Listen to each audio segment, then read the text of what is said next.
यज्ञात्वा न पुनर्मोहमेवं यास्यसि पांडवः येन भूतान्यशेषेण द्रक्ष्यस्यात्मन्यतो मयि। जिसको जानकर फिर इस प्रकार मोह को तू प्राप्त नहीं होगा। और हे अर्जुन, जिस ज्ञान के द्वारा सर्वव्यापी अनंत चेतन रूप अपने अंतर्गत समष्टि बुद्धि के आधार संपूर्ण भूतों को देखेगा और उसके उपरांत मेरे में अर्थात सच्चिदानंद स्वरूप में एक ही भाव हुआ सच्चिदानंदमय ही देखेगा। यज ज्ञात्वा, यत ज्ञात्वा, जिसको जानकर, पुनः एवं मोहम, फिर तू कभी मोह को प्राप्त नहीं होगा।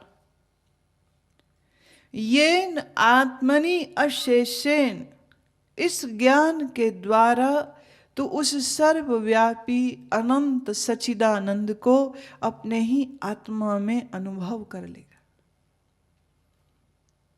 अपने ही भीतर उसको जानेगा कि जो समस्त भूत का आधार है, समस्त भूत माने पृथ्वी जल अग्नि वायु आकाश का जो आधार है वही सच्चिदानंद घन तू है। अथो मयि, ऐसा हो जाने पर मेरे ही स्वरूप में तू एकीकार हो जाएगा। यज्ञात्वा, जिसको जानकर, जिस तत्व को जानकर, यास्यसि पांडवः, यास्यस्य अर्थ तुझे प्राप्त हो जाएगा। हे पांडव, तुझको वह तत्व ज्ञान के द्वारा उस तत्व स्वरूप सच्चिदानंद की प्राप्ति होगी। कैसे? तू अपनी ही बुद्धि के द्वारा अपने ही आत्मा में उस ब्रह्म का दर्शन करेगा। आत्म राम, राम है आत्म चीनस गुरु विचारा रे। ये गुरु की दी हुई विचार है जो तेरी बुद्धि में स्थित होगी और तुझे इसका प्रकाश हो जाएगा, तुझे इसका अनुभव हो जाएगा। अपि चेदसि पापेभ्यः सर्वेभ्यः पाप कृतमः सर्वं ज्ञानफलैर्नैव वृजिनं संतरिष्यसि।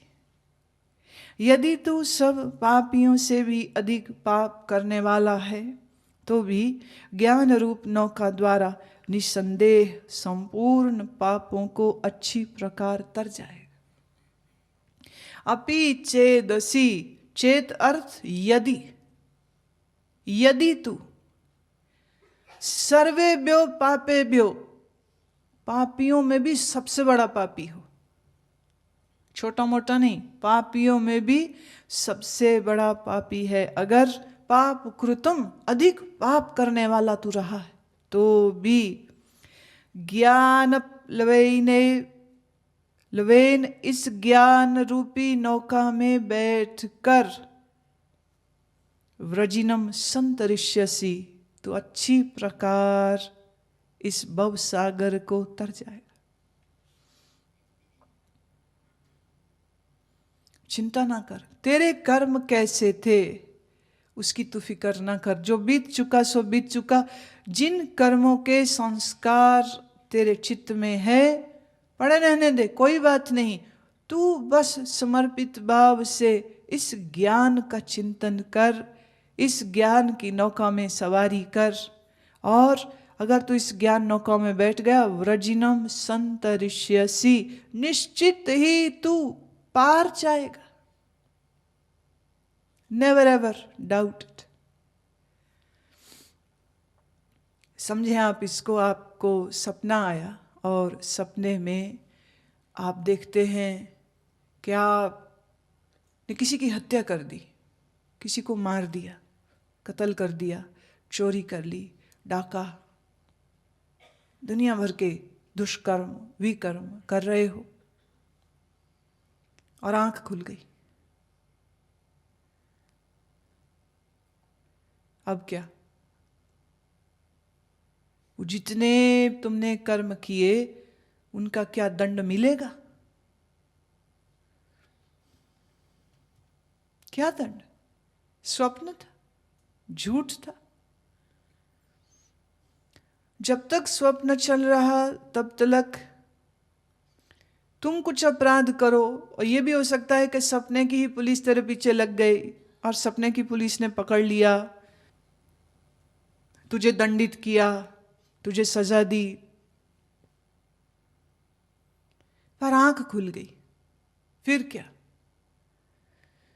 ना वो कर्म, ना वो सजा, ना वो जेल, ना पुलिस, ना वो अदालत, कुछ भी नहीं।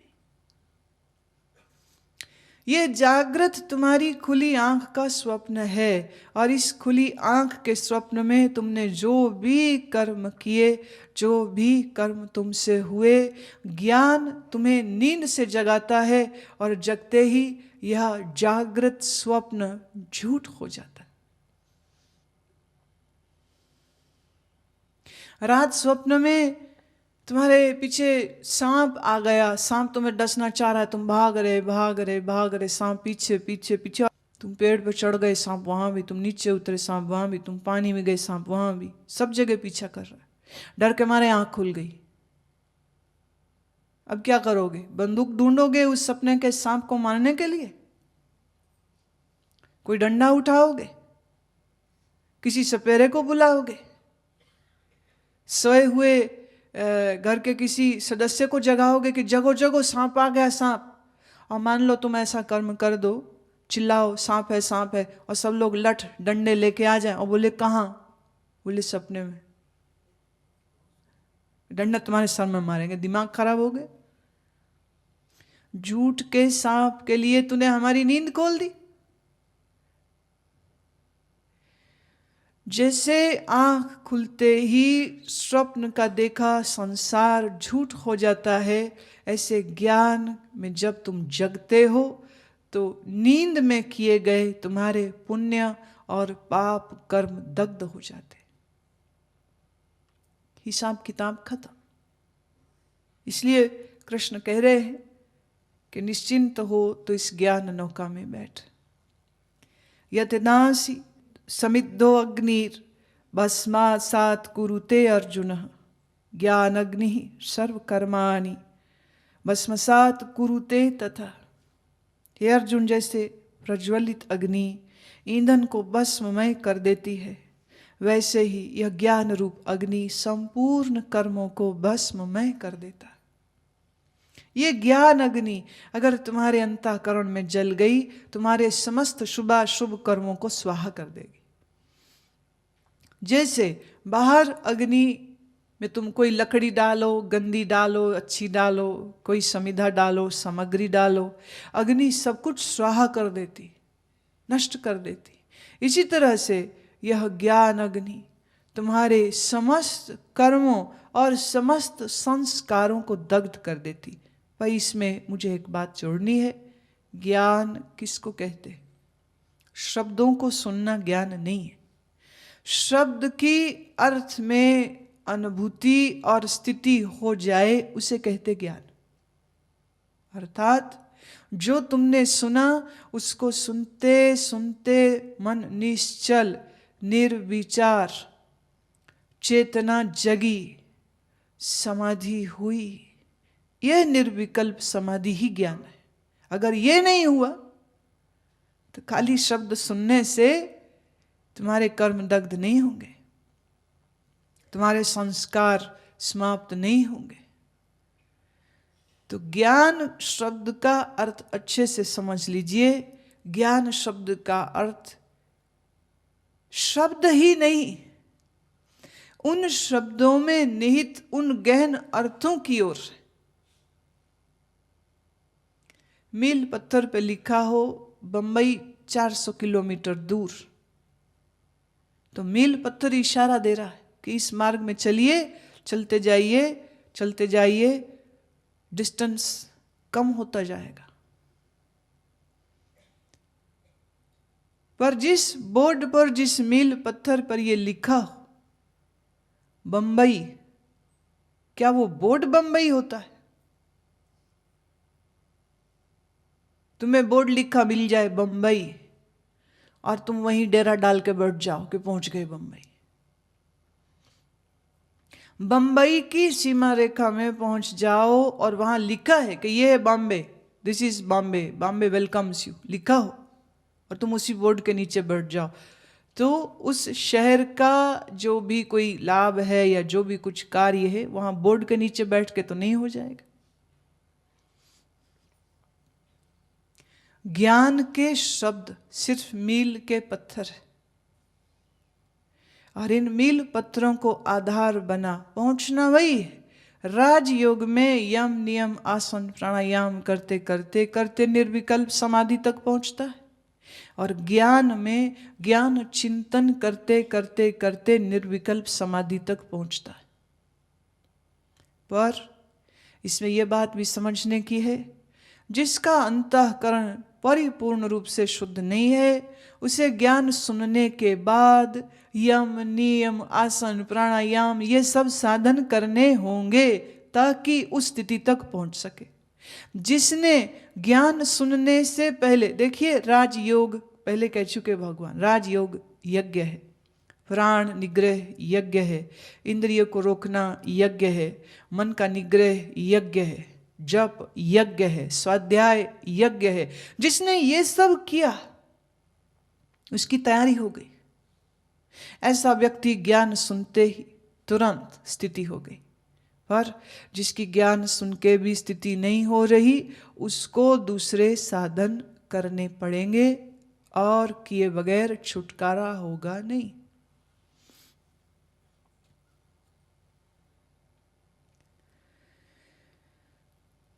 न हि ज्ञानेन सदृश्यम पवित्रमिह विद्यते तत्स्वयं योग संसिद्धि कालेनात्मनि विन्दति।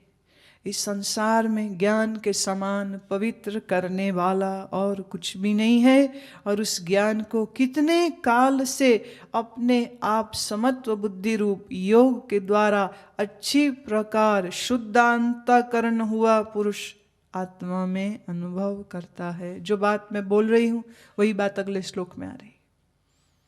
जिसका अंतःकरण शुद्ध है, योग समसिद्धि, लेट मी से it, gyan and yog are not two different things, they are not two different path, they are complementary to one another.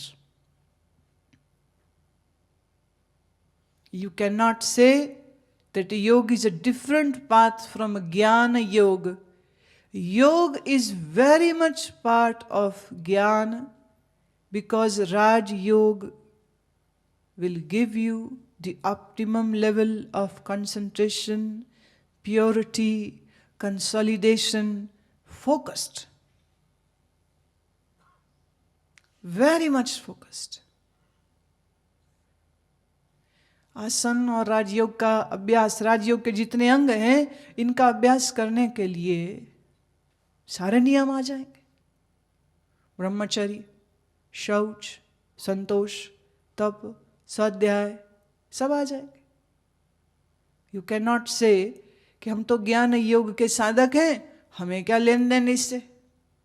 तो भाई जिसके अंतःकरण में संतोष नहीं है, जो बात बात पे भड़क जाता है और मरने मारने पर उतारू हो जाता है, जिसमें अहिंसा नहीं है, जिसमें समर्पण नहीं है, जिसमें स्वाध्याय नहीं है, जिसमें असत्य नहीं है, वो ज्ञान सुन भी लेगा तो भी क्या होगा? कुछ भी नहीं। योग समसिद्धि, जिसने इस योग की सिद्धि की है, अंतःकरण शुद्ध किया है, उस व्यक्ति के लिए ख्याल करना, उस व्यक्ति, there is a big condition which is applied, it's a big condition. भगवान ने एक शर्त रख दी, ज्ञान अग्नि उसी के पाप कर्मों और पुण्य कर्मों को दग्ध करेगी जिसका योग सिद्धि हो गया हो, जिसका अंतःकरण शुद्ध हो, जिसके लिए संसार असत और ईश्वर ही सत्य है। ऐसे अंतःकरण वाले व्यक्ति को यह ज्ञान पवित्र कर देता है, उसके लिए ज्ञान से बड़ा और कुछ पवित्र करने वाला नहीं। पर जिसका अंतःकरण शुद्ध नहीं, वो ज्ञान का भी अभिमान कर लेगा और ज्ञान को अपने बंधनों को और कसने के लिए इस्तेमाल करेगा।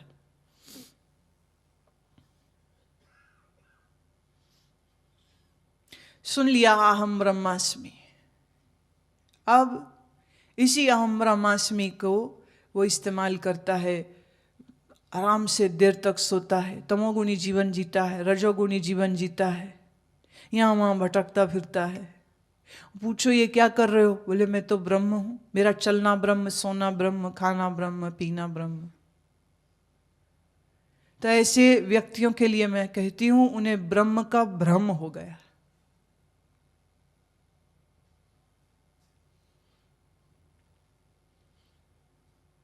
सुनना काफी नहीं, सुनना शुरुआत है। It is step number 1।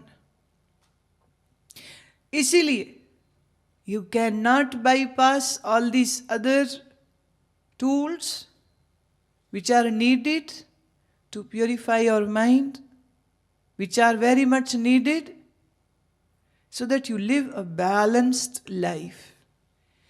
और संयमित जीवन वही जी सकता है जिसके मन में संयम। अगला श्लोक। श्रद्धावान लभते ज्ञानम तत्परः संयतेन्द्रियः, ज्ञानम लब्ध्वा पराम शांति मच्चिरेणाधिगच्छति।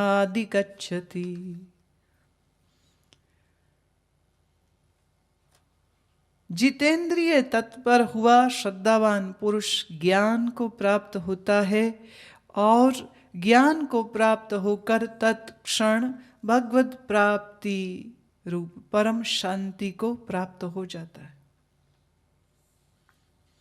ये ज्ञान किसको मिलेगा?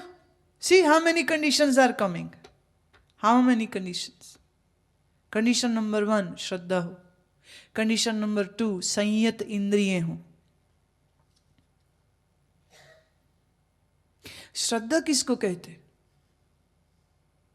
विचार सागर कहता है, ईश्वर ते गुरु में अधिक धारे भक्ति सुजान। ईश्वर में अविश्वास हो सकता है, गुरु में नहीं। और गुरु को ईश्वर के समान देखे, ये श्रद्धा। No doubt, no questions, complete surrender and your faith is intact.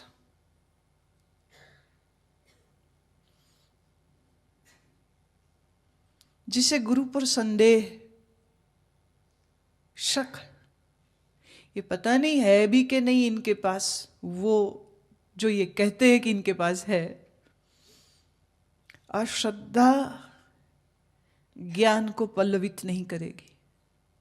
श्रद्धा हो कैसी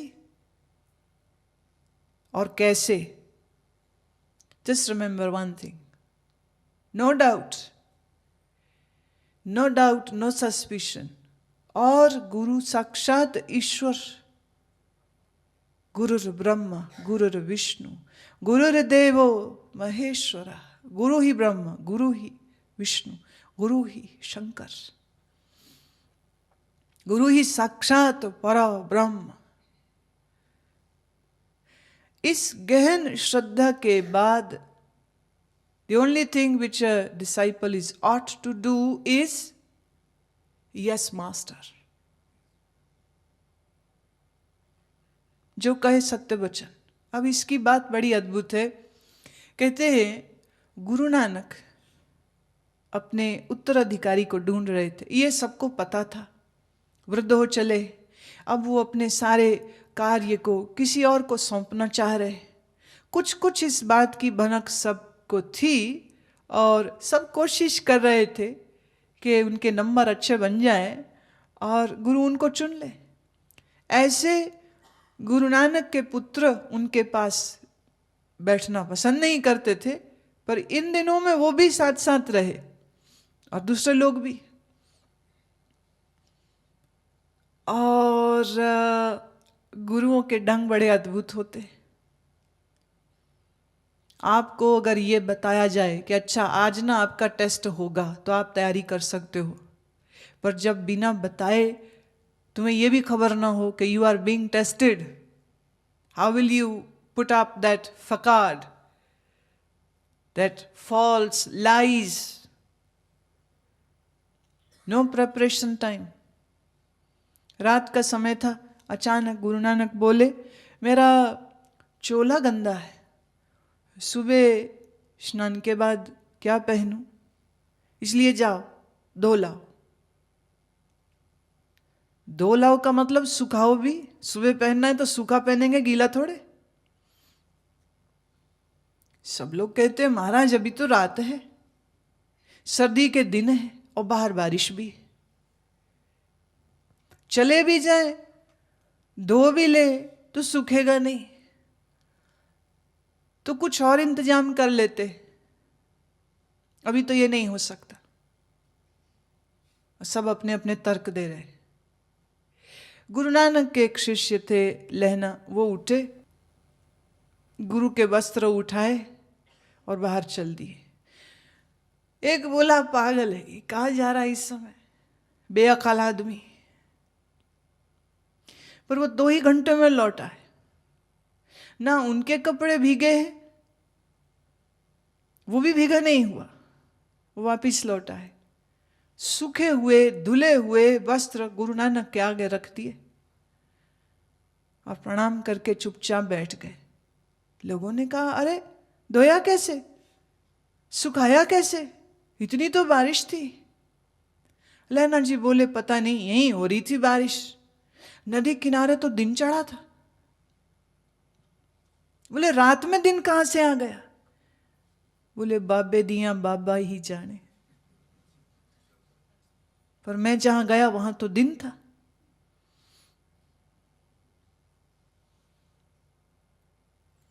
एक दिन गुरु नानक अपने शिष्यों के साथ टहलते टहलते जंगल में निकल गए और जंगल में एक चादर से ढकी हुई लाश पड़ी थी। गुरु नानक कहते जो मेरा शिष्य हो वो इसे खाए। आपके पुत्र लक्ष्मी चंद ने कहा बाबे का दिमाग खराब हो गया है, मुर्दा खाने को बोल रहे, वो भी इंसान, क्या हो गया है इसको? एक एक एक एक बहाना करके सब लोग खिसक गए, बच्चे खाली लहना और गुरु नानक। नानक बोले क्या? बोले गुरुदेव मैं रुका इसलिए हूं कि आप बताइए सिर की तरफ से खाऊं कि पैर की तरफ से खाऊं? संदेह नहीं है, शंका नहीं है, इनकारी नहीं है, पर यही आज्ञा चाहता हूं सिर की तरफ से खाऊं कि पैर की तरफ से खाऊं। और गुरु नानक का चेहरा इतना गंभीर और ऐसे क्रोध से भभक रहा है, कहते खा सिर की तरफ से खा। लहने ने चादर हटाई और कहते चादर जब हटी नीचे कोई मुर्दा था ही नहीं, वहां मीठे पकवान पड़े हुए थे। क्या खेल है ये?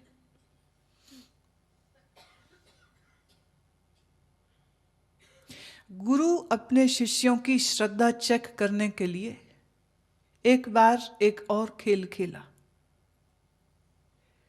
कांच की बोतल में रंग भरा पानी डाला, बाल खोल लिए अपने, आवारा कुत्तों को रस्सी से बांध के अपनी कमर से बांध लिया, गंदे कपड़े, खूब कीचड़ से सने हुए कपड़े, रंगे हुए रंग वाली इस बोतल को मुंह में लगाएं और ऐसे झूमते हिलते हुए लगे चलने कि जैसे शराब पी रखी, वो बोतल शराब, और चल रहे हैं कि लगे कि पियक्कड़ है। आवारा कुत्ते साथ लिए लिए गली में, करतारपुर की गली में लगे घूमने। सब लोगों ने कन्फर्म बोल दिया कि आज तक तो शंका होती थी, कभी कहता मुर्दा खाओ, कभी कहते आधी रात को चोला धो के लाओ, आज तो देख लो, आज तो दिख गया, पागल हो गया, हमारा गुरु पागल हो गया। जो किसी ने कोशिश की थोड़े से पास आके समझाने की कि गुरु क्या कर रहे हो, तो उन्हें पत्थर उठा उठा के मारे,